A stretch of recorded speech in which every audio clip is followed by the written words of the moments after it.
know people want me to talk about like Iowa. Obviously, Trump won. I'm a little like see this is what I'm saying. This is my new streaming look. You know, it benefits me because I don't have to put on eye makeup. I don't have to put on much of any makeup. I just put on like a little light foundation. I'm not even sure I like blended my foundation completely because I was in a rush. Like all I need to do is put on like a little touch of foundation and I put a hat on and a hood. I'm cool, man. I'm cool. This is my streaming look from now on.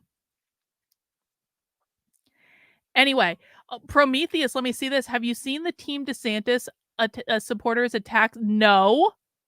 They've been calling Scott Presler the F word. Really? Really? See, here's the thing. Okay, so maybe I'll talk a little bit about what I think about the Iowa stuff from last night. We'll give it like 5 minutes or so. I'll do a little bit of a rant.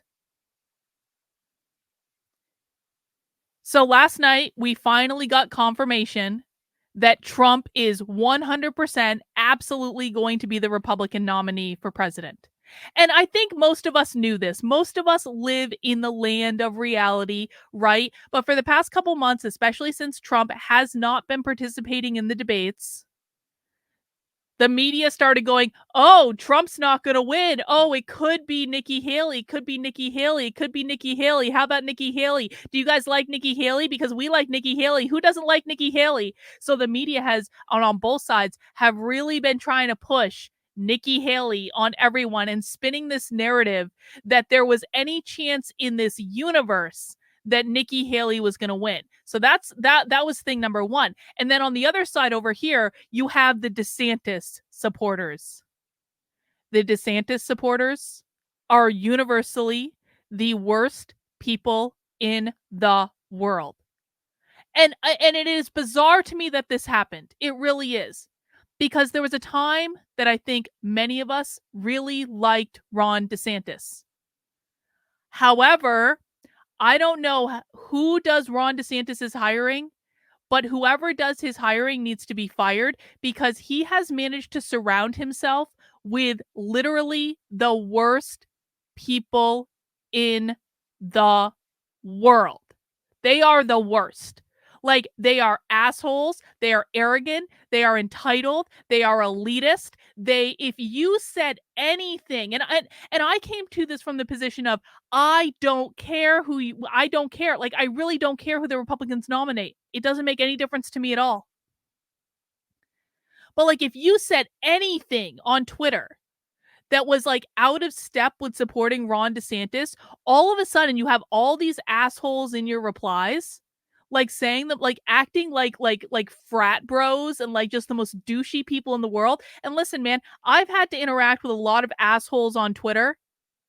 But like, there's just something about these people that is like extra, extra, extra bad. And I'm not the only one that's been complaining about it. Pretty much everyone that doesn't support Ron DeSantis has been complaining about it because it was like, what people need to understand. It was Ron DeSantis's horrible people on Twitter that turned everyone against Ron DeSantis.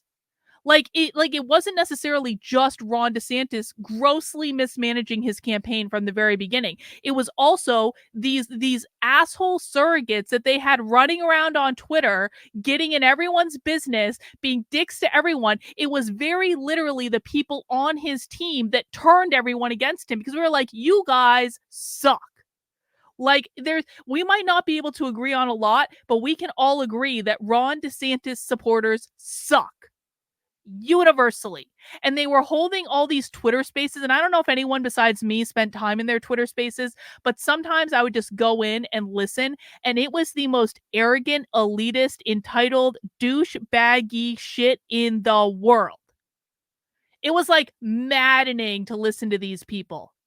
Maddening. And then all these Republicans started so-called liberty Republicans in New Hampshire started like shilling for Ron DeSantis in New Hampshire, Jason Osborne. I was like, what the fuck? And then Thomas Massie endorsed Ron DeSantis. Thomas fucking Massie? Are you kidding me? Rottweiler said, I'm not sure if DeSantis is free of blame. Like with corporate stuff, every campaign proposal is approved by higher ups. He has to approve it yeah, I mean, I'm not suggesting, but he can't control everything people say on Twitter. You know what I'm saying? This was just bad hiring. They are bad hiring. Purple Rain says you are 100% over the target because the DeSantis people are the absolute worst. They are bigots and really nasty people. I was done when they said when they said that slavery had benefit. Yeah, that's like Ron DeSantis has made some dumb decisions, man. Dumb decisions. Anyway, the greatest joy I have had in my life in a while is watching Ron DeSantis lose Iowa after all of his surrogates were running around saying he's going to win Iowa, Ron's going to win Iowa, he's going to win Iowa, he's going to win Iowa, and acting like all of us were stupid for not getting on the Ron DeSantis train. There was no greater joy that I've experienced in a while than last night watching all of his surrogates on Twitter just spiral and seethe and cope, and Reopen Chris blocked me on Twitter. Like that's one of his like chief asshole surrogates that's been running around to all the Twitter spaces. You saw some of his supporters saying, "We're not gonna vote for Trump, neener, neener, neener." So now it's quite literally, it's not the establishment trying to keep Trump out of office, it's Ron DeSantis's supporters. Ron DeSantis' supporters are the new Never Trumpers. They're awful. And so to watch them, Bill Mitchell, oh my God, Bill Mitchell was losing his shit all night. Dave Rubin was seething and coping. It was so great. But obviously, Trump was always going to be the nominee. Obviously. And I supported Vivek, man. I love Vivek.